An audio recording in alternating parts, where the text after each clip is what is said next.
say that, darling. That's fake news. Well, why would you use the Department of Defense? Listen, be quiet. Listen. You don't listen. You never listen. That's why you're second rate. We're not going to war. We're going to clean up our cities. We're going to clean them up so they don't kill 5 people every weekend. That's not war. That's common sense. Excuse me. You know how many people were killed in Chicago last weekend? 8. You know how many people were killed in Chicago the week before? 7. You know how many people were wounded? 74 people were wounded. You think there's worse than that? I don't think so.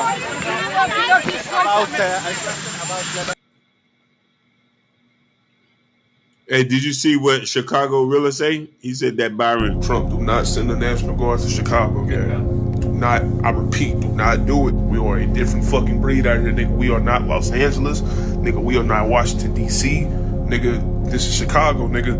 Them niggas go fight back. I'm telling you, them niggas go fight back, gang. Whatever, I don't give a fuck what you talking about. Them young niggas got switches, gang. They not going for that shit, bro. I know a bunch of y'all finna say, oh, it's the National Guard. They can't do anything about it. They must go in Chicago. Nigga, do y'all know that it's more bad people than good people, bro? There are over 100,000 gangs in Chicago by the city by itself, gang.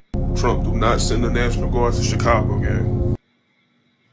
We know this was, like I said, this is a viral moment for him, but a lot of people, like I said, we know this is capping everything, but there might be some other people in Chicago kind of feeling that way. If they feel that to send a National Guard, they might feel like they need to, get ready for the National Guards and everything. Some people that lives in the hood of Chicago, which I'm saying. Now, we talked about, like I said, we have talked about it before, that Chicago might be. The National Guard might be sending us.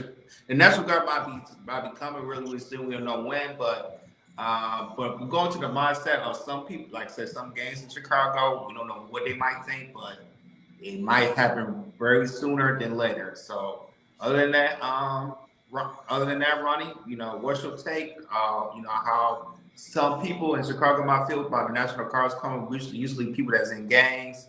And them might have to be ready to lock them up and be ready for the National Guards to come. So let's talk about it. So the situation with Chicago, let's keep it a bung, let's keep it a bean. Chicago is not really as bad as people making it seem out to be. There's only certain parts of Chicago that is bad. All right, hold on. That's pretty much getting a turnover. What'd you say, Hakeem? No, I'm gonna drop him the link. So Chicago is not really as bad the way that the media is portraying it to totally be. Now, there's a lot of places in Chicago that some people say, hey, they do need the national troop, because you have another clip that went viral where it was a group of other black people saying, like, Trump, send the National Guards here, because certain things are totally out of control. So this is my thing. At the end of the day, military it allowed to have been present there to keep things in order. Right now, things in Washington, D.C. is calm and collective because of the simple fact of the military being there. Now, if the military is there in Chicago, would it make a difference? Of course, because then now you got gang members, like you said, Jordan, and the other affiliates going to be like, oh, okay, we can't do as certain things that we used to do. People are speculating that it might end up going to the hood, because hood is normally where high violent crime normally be. And that actually is the fact. Normally, high violent crime is in the hood.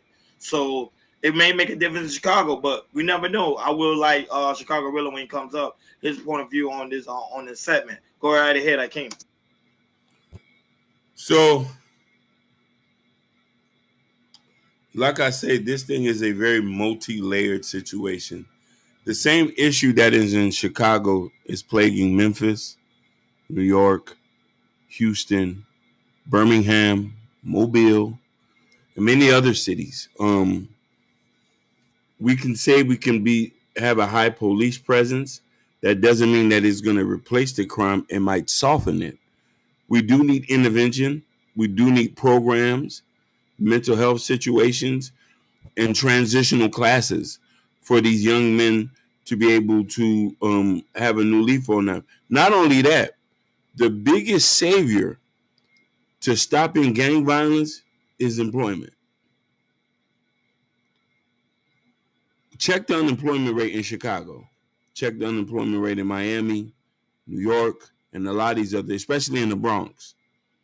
If a lot of these guys had opportunities to find jobs, get into trades, and we can intervene in middle school, because middle school is when you start to see they start to dip off into these things. And Chicago really could speak a lot more on this. You know what I mean? He's our Chicagoan expert on why the city's the way it is and what he might think might need to be done. He lives there. I've never heard him feel unsafe. I've seen him at coffee shops, drinking tea, drinking coffee.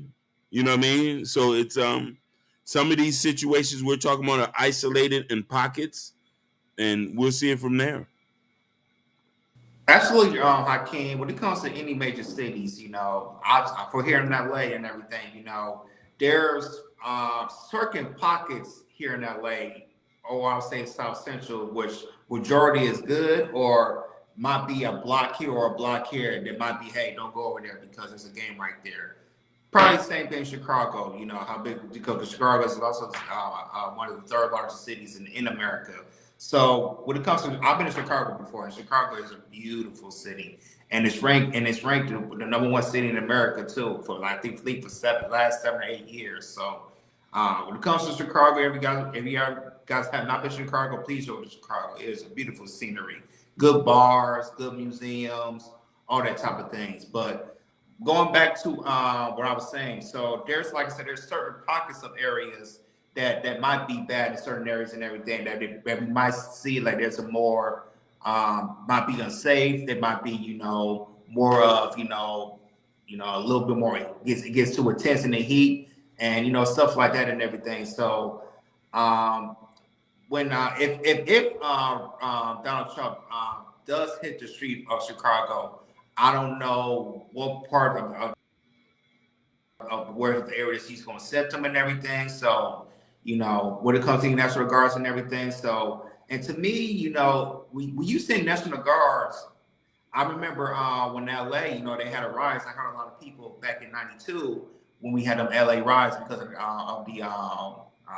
what's his help me guys, what's the name? Rodney King. They got beat up. And Rodney King and everything, and the city was intense and everything.